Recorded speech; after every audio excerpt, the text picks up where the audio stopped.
Cumprimento os amados com a paz do Senhor.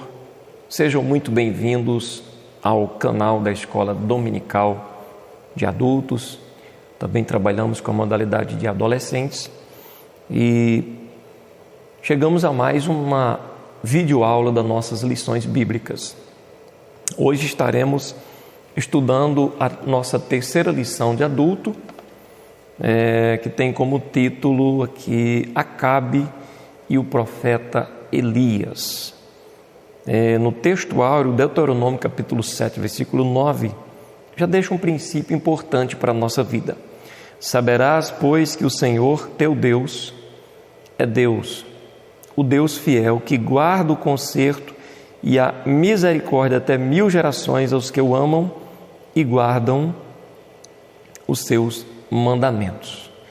Veja que nesse versículo o Senhor se mostra um Deus fiel para com aqueles que guardam o seu conserto, a sua palavra, as suas instruções, até 1000 gerações. Quer dizer, Deus nunca vai esquecer da fidelidade de um servo seu. O tempo nunca vai conseguir apagar a vida que você teve de fidelidade na presença de Deus. Então nós temos aqui duas pessoas nessa lição, são citadas. Um é o 7º rei de Israel, Acabe, filho de Onre, e o outro, profeta Elias, um servo de Deus, levantado pelo Senhor para trazer mensagens de exortação, de correção e de repreensão também, no tempo aqui do rei Acabe. Nossa verdade prática diz: Deus é Pai de amor, bondade e misericórdia abundantes. Contudo, todo pecado e desobediência ao Senhor trazem consequências inevitáveis à vida humana. Ou seja, o fato de Deus ser Pai, inclusive Pai de amor, bondade, misericórdia abundante, não dá direito aos seus filhos para levar uma vida de desobediência. Não podemos brincar com Deus, não podemos zombar do Senhor, porque se tentarmos em algum momento fazer isso, certamente teremos consequências terríveis para a nossa vida. Nossa leitura bíblica está baseada em 1 Reis 16, verso 19, que diz assim: E Acabe, filho de Onre, começou a reinar sobre Israel no ano 38º de Asa, rei de Judá, e reinou Acabe, filho de Onre, sobre Israel em Samaria 22 anos. E fez Acabe, filho de Onre, o que era mal aos olhos do Senhor, mais do que todos os que foram antes dele. Então, queridos, nosso objetivo geral da lição é asseverar que todo pecado gera uma consequência e também apresentar a perversidade de Acabe e Jezabel, demonstrar o cuidado de Deus para com seus filhos e registrar a aridez espiritual do rei Acabe. Infelizmente, Acabe estava espiritualmente numa situação deplorável. A nossa introdução diz que Acabe foi um dos mais perversos reis de Israel. Durante seu reinado, ele permitiu que seus terríveis pecados o desviassem completamente dos mandamentos sagrados e do temor de Deus. Nós temos aqui um texto em 1 Reis, capítulo de número 16, versículo de número 31, que nos diz: E fez Acabe, filho de Onre, o que era mal aos olhos do Senhor, mais do que todos os que foram antes dele. O que ele fez? E sucedeu que, como se fora coisa leve andar nos pecados de Jeroboão, filho de Nebate, ainda tomou por mulher a Jezabel, filha de Etbaal, rei dos Sidônios, e foi e serviu a Baal e se encurvou diante dele. Mas não ficou por aí. Ele levanta um altar a Baal na casa de Baal, que edificara em Samaria. Veja que Baal não só Acabe não somente se curva diante de Baal, como também ele levanta uma casa para Baal. Ele constrói o que chamamos de templo, né? Ele constrói um templo para Baal, edifica ali na casa de Baal um altar e começa a prestar culto. Infelizmente, Acabe vai além e constrói também o quê? O que ele faz? Versículo 33 diz assim: também Acabe fez um bosque, de maneira que Acabe fez muito mais para irritar o Senhor, Deus de Israel, do que todos os reis de Israel que foram antes dele. O estado estava realmente complicado, a situação de Baal estava terrivelmente avançada, né? Então o que aconteceu? Ele além da desobediência já registrada, ele casa com Jezabel, serva de Baal, né?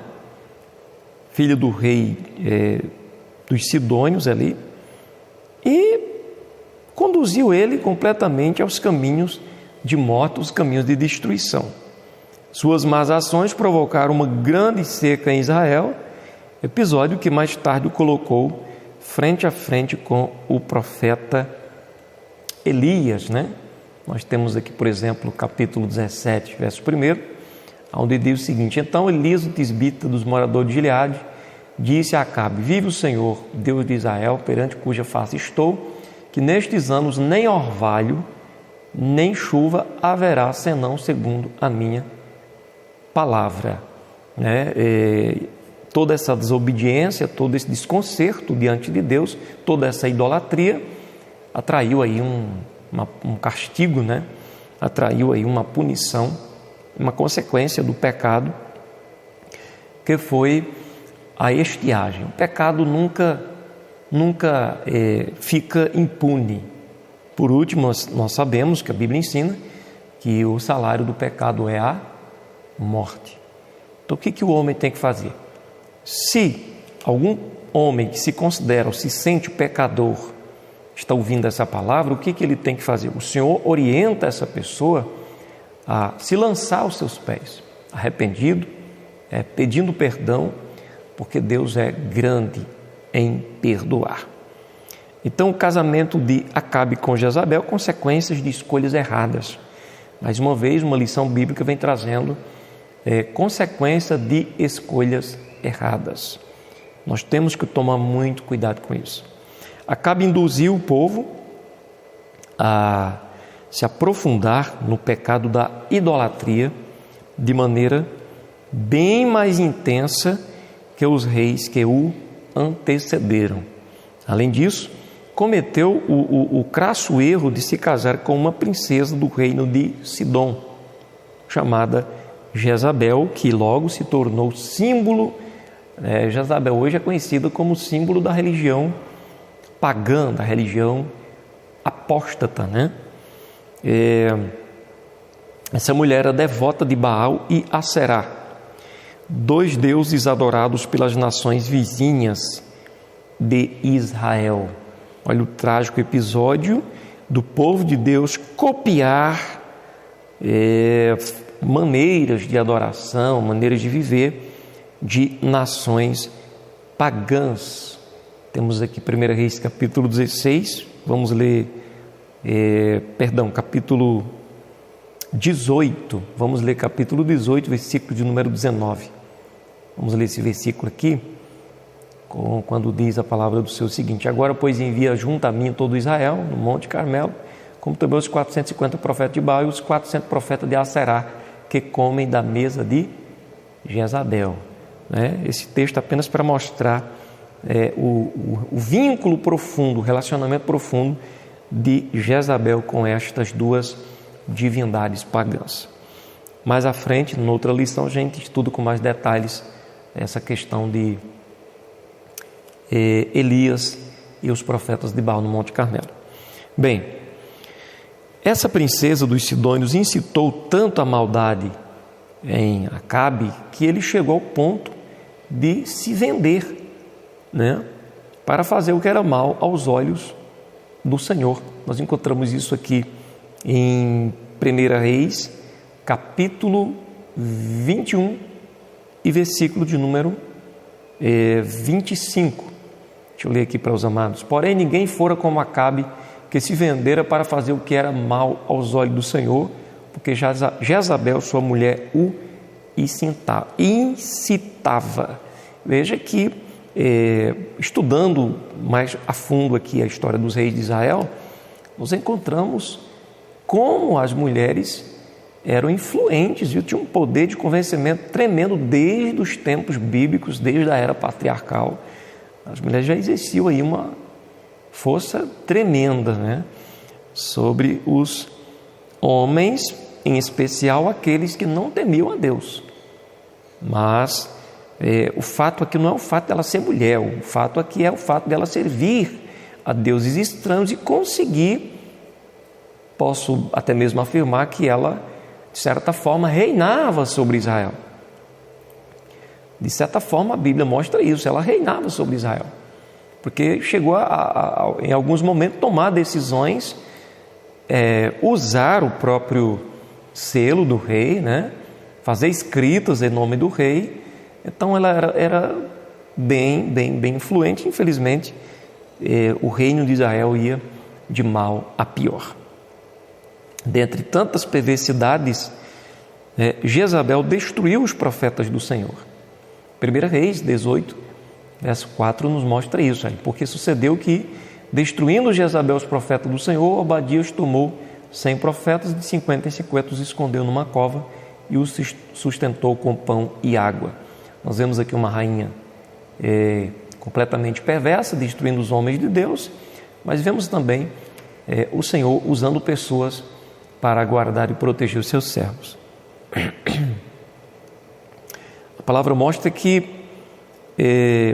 ela também ameaçou a vida de Elias, né?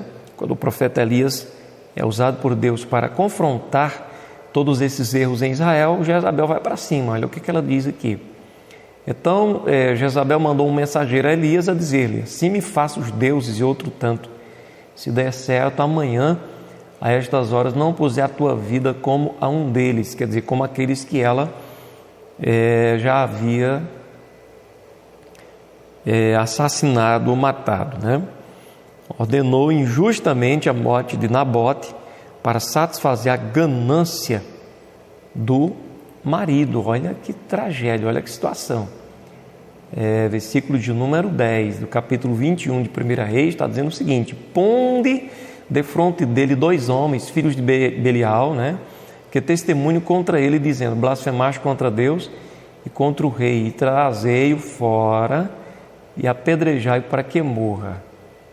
Quando Nabote se recusa a vender, a trocar a sua vinha, porque era herança, né, ela cria essa cena, arma esse laço aqui, usa filhos de Belial, filhos do maligno, homens capazes de mentir, homens capazes de dar falso testemunho, para acusar um homem inocente.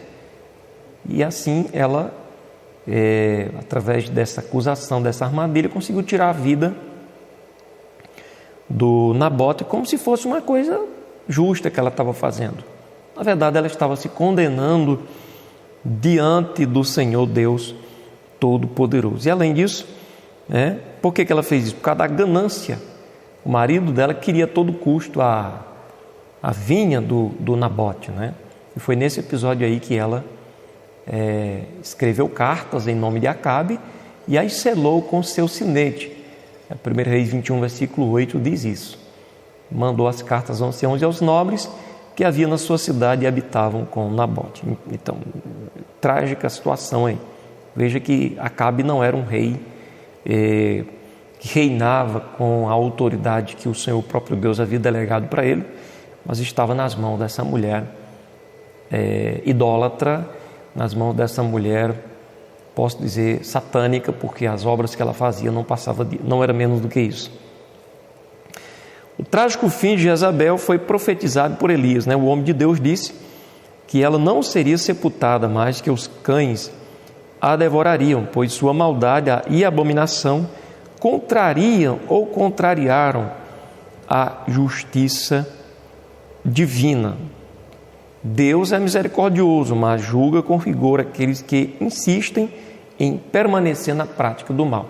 Havia profeta em Israel, havia um homem de Deus levantado por Deus para alertar, né, para trazer ao conserto, para exortar à obediência, ao temor, mas infelizmente eles preferiram insistir, persistir no seu erro. O que aprendemos com isso? Estamos aqui para fazer o quê? Estudar essa lição e fazer juízo sobre Acabe, fazer juízo sobre Jezabel? Não. Estamos estudando aqui esta lição e trazendo para nós uma lição. Nós não podemos praticar o pecado. Se porventura pecarmos, não podemos insistir no pecado, continuar nele, porque Deus é bom e é misericordioso, mas é justiça. Isso é fato, isso é um alerta para a gente.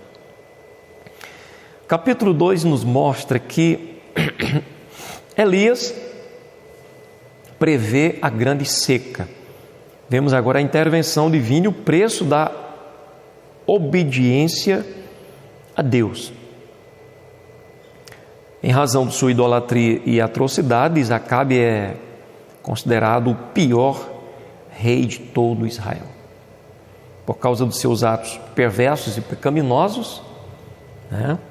O que acontece? O profeta Elias, em obediência a Deus, confrontou esse rei e lhe deu a sentença de que não mais haveria chuva, a não ser pela palavra do profeta dada por Deus. Com a seca, o que veio? Veio a fome, né? Porém, nem mesmo diante de tal situação, Acabe se arrependeu dos seus pecados diante de Deus. Pelo contrário, como que nós sabemos que Acabe não se arrependeu? Primeiro, porque não vemos nada que demonstre isso, mas vemos o contrário. Diante das profecias e dos acontecimentos, Acabe culpou o profeta Elias pelo que estava acontecendo em Israel. Elias foi culpado por causa da seca.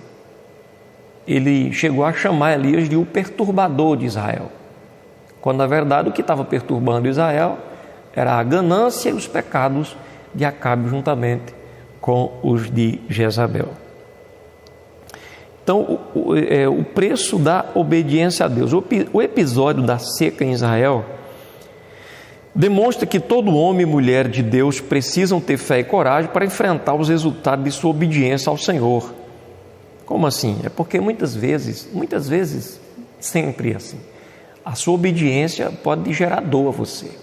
A obediência leva o Senhor a ser bondoso, misericordioso contigo sempre, sim, mas também pode trazer algumas dores sobre você por causa daqueles que estão em sua volta. O mal se levanta, usa pessoas para se levantar contra você, até mesmo por causa da sua obediência, como foi no caso aqui de Elias. Por isso precisamos ter fé e coragem, para enfrentar os resultados. No caso de Elias, ele teve de enfrentar dificuldades da falta d'água e alimento, devido à seca, e mais tarde fugir de Acabe e Jezabel, que estava ameaçando eles de morte, chamando ele, taxando ele de perturbador. Entretanto, apesar das dificuldades pelas quais passou o profeta, a bondade e o cuidado de Deus o acompanharam, pois foi alimentado por corvos com pão e carne 2 vezes ao dia. Era dolorido ter que fugir, sim, mas Deus estava guardando o seu servo. Deus estava cuidando, Deus estava protegendo o seu filho. Deus estava provendo pão e água para ele. E até mesmo carne, O pão aqui que ele trazia aí todos os dias. E quando a água do ribeiro de Querite secou, o Senhor mais uma vez o sustentou, usando agora a viúva de Sarepta. Aquele episódio maravilhoso ali que aconteceu. Deus sempre cuida dos seus filhos. Na casa da viúva, Elias realizou o milagre da multiplicação da farinha e do azeite. Veja, quando a pessoa teme a Deus e coloca tudo o que tem à disposição dos projetos de Deus, como o Senhor faz acontecer milagre mesmo com pouco, Porque Elias chegou na casa dessa mulher, O que ela tinha era um pouquinho de farinha e de azeite. Não havia abundância que desse para 3 pessoas. A mulher argumentou com ele que dispunha apenas de uma pequena quantidade desses ingredientes para alimentar a si e ao seu filho e depois morrer, porque não tinha mais, né? Mesmo diante desse triste cenário, o profeta pediu que ela fizesse primeiro um bolo para ele. A essa altura, Elias devia estar faminto, passado de fome. A viúva obedeceu à ordem de Elias e lhe preparou a comida. A partir daí, pela palavra do Senhor, nada faltou para aquela família. Até quando? Até o fim da seca. Olha o milagre da multiplicação acontecendo. A obediência gera o milagre da multiplicação. Que maravilha!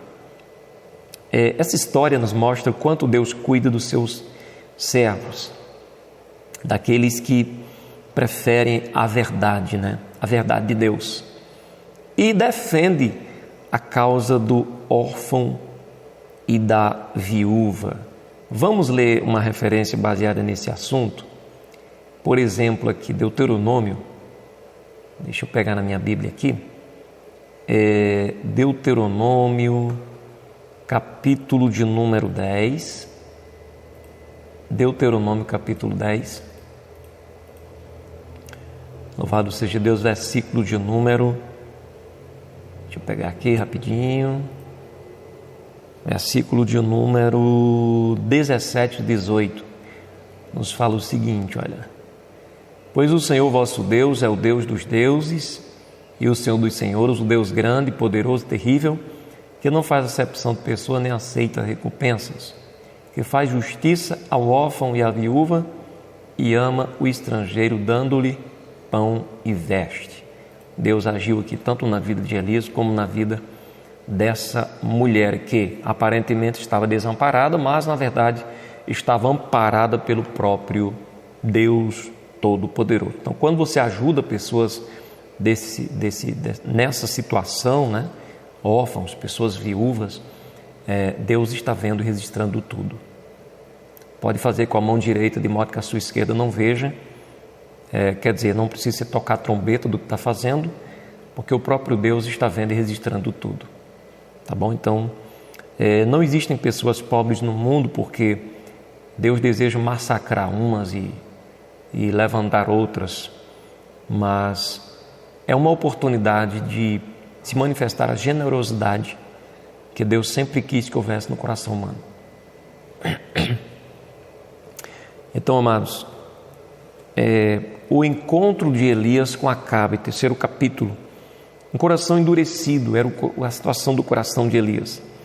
A idolatria e a insistente desobediência do rei de Israel provocaram da parte de Deus uma grande seca que durou muito tempo. A total falta de discernimento espiritual para perceber o que Deus estava fazendo através de Elias e a impossibilidade de se arrepender, mesmo com todas as evidências de que ele era o culpado de todos os males que estavam acontecendo, fizeram com que consequências ainda mais graves viessem sobre a nação de Israel. A primeira palavra que o rei dirigiu a Elias foi de acusação. Ele não mostrou quebrantamento, como por exemplo no caso quando Davi pecou, no caso de Batseba e Urias, né, o seu esposo, quando ele mata Urias através da espada do inimigo e comete adultério com ela. Ele, quando repreendido pelo profeta Natã, ele se arrepende profundamente. Você vê isso no Salmo 51, quanto Davi estava arrependido. Quando Acabe foi repreendido, qual foi a reação dele? Ele disse assim: és tu o perturbador de Israel? 1 Reis 18, versículo 17, parte B diz isso. Seu coração estava tão endurecido em razão da recorrência, né, do pecado, porque o pecado recorrente endurece o coração. Preciso fazermos uma pausa na lição para apresentar isso. O pecado recorrente endurece o coração. Quando você peca, que acontece contigo, A recomendação bíblica está lá em 1 João capítulo 2. Meus filhinhos, eu vos escrevi para que não pequeis, mas se porventura alguém pecar, lembre-se que vocês têm um advogado diante do Pai, Jesus Cristo, o justo. Quando o homem se arrepende aos pés do Senhor, é recuperado, é restaurado na presença de Deus. Mas quando insistimos no pecado, o pecado endurece o coração. O que acontece com o endurecimento? A correção vem, mas a pessoa não se arrepende. Era o que estava acontecendo aqui com Acabe, né? Ele não havia mais jeito ali de ele voltar atrás e rever seu deplorável estado espiritual. Então, a sequidão espiritual do rei, ele chegou a um estado de sequidão espiritual. Sempre que alguém se torna um contumaz pecador, quer dizer, um pecador insistente, né? Um praticante do pecado, de modo a não mais discernir os intentos do próprio coração, como aconteceu a Acabe, algo muito grave acontece a sequidão espiritual. Se lembra daquela frase lá que o profeta, aquele texto que está escrito ali do profeta Jeremias, quando ele fala da tamargueira no deserto? Ela não sente quando vem um bem, né? Deus está querendo tratar, Deus está querendo restaurar, mas a pessoa simplesmente o ignora e se revolta. Então, o pior é que não somente o apóstata sofre as consequências dessa aridez, dessa sequidão espiritual, mas todas as pessoas que dependem dele também sofrem. Por que a nação de Israel sofreu? Por que a nação sofreu? Porque a nação inteira dependia de Acabe. Acabe, como era um rei de Israel, biblicamente os reis de Israel eram considerados como pastores das nações. O rei não tinha apenas a missão política, mas tinha também a missão espiritual. Por isso que o Senhor disse, o Senhor orientando os reis, disse que o rolo da lei do Senhor nunca poderia faltar ali de próximo ao trono do rei. O livro da lei de Deus sempre tinha que estar junto com o rei, no palácio real, para que o rei nunca se esquecesse da lei de Deus, dos princípios, da vontade do Senhor. Então, assim como Acabe e outros reis de Israel caíram por terem se afastado da palavra de Deus, a mesma coisa pode acontecer com a gente hoje, se porventura nos afastarmos do Senhor. Pelo contrário, amados, cheguemos-nos mais perto. E se o Senhor nos corrigir, vamos nos consertar com Deus, porque Ele corrige porque ama. Apesar da grande misericórdia de Deus sobre o rei Acabe, permitindo que o profeta Elias o exortasse, né, a retornar aos caminhos do Senhor, ele acabou levando o reino à ruína. Não podemos permitir que a ignorância e a sequidão espiritual nos atinjam. Temos que prevenir isso. Para isso, precisamos estar atentos à convocação divina de Deus ao arrependimento. E eu posso adiantar o seguinte: a melhor prevenção é não dar lugar à carne, é não dar lugar aos desejos da carne, é não semear na carne. Porque se semearmos, se dermos lugar aos desejos da carne, o que vai acontecer? A gente vai ficar completamente descontrolado, perderemos a direção do Espírito e o estado de sequidão espiritual, né, de morte espiritual chega. Então, que Deus abençoe os irmãos em Cristo. Vamos tirar o máximo de proveito dessas lições e aplicar a nossa vida diária, porque Deus nos ama e nos ama muito, pode ter certeza disso. Fica na paz, até a próxima lição, em nome de Jesus.